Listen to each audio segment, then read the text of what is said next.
வணக்கம் பானு. திருப்பூர் அருகே கௌசிகா நதி பராமரிப்பு பணியில் ஈடுபடுவதாக கூறி 2000 யூனிட்டுக்கு மேல் மண் அள்ளிய தனியார் அமைப்பினரை விவசாயிகள் மற்றும் பொதுமக்கள் சிறைப்பிடித்த சம்பவம் பெரும் பரபரப்பை ஏற்படுத்தியுள்ளது.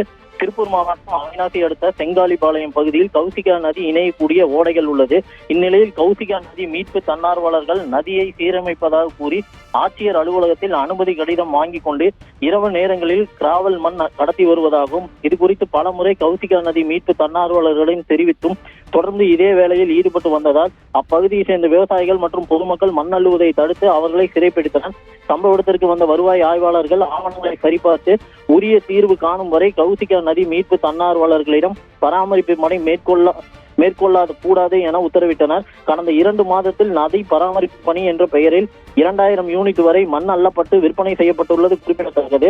தன்னார்வலர்கள் நதி பராமரிப்பு பணி என்ற பெயரில் மண் அள்ளப்பட்ட சம்பவம் அப்பகுதியில் பெரும் பரபரப்பை ஏற்படுத்தியுள்ளது. ஜெரி, இது தொடர்பாக காவல்துறை அதிகாரிகளிடம் புகார் ஏதும் அளிக்கப்பட்டிருக்கிறதா? அதிகாரிகள் தரப்பில் ஏதேனும் தெரிவிக்கப்பட்டிருக்கிறதா?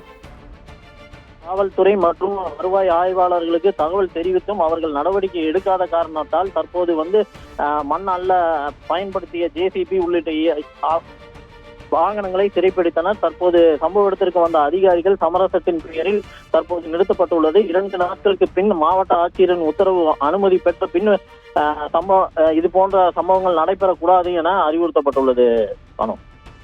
நன்றி ஜெரி.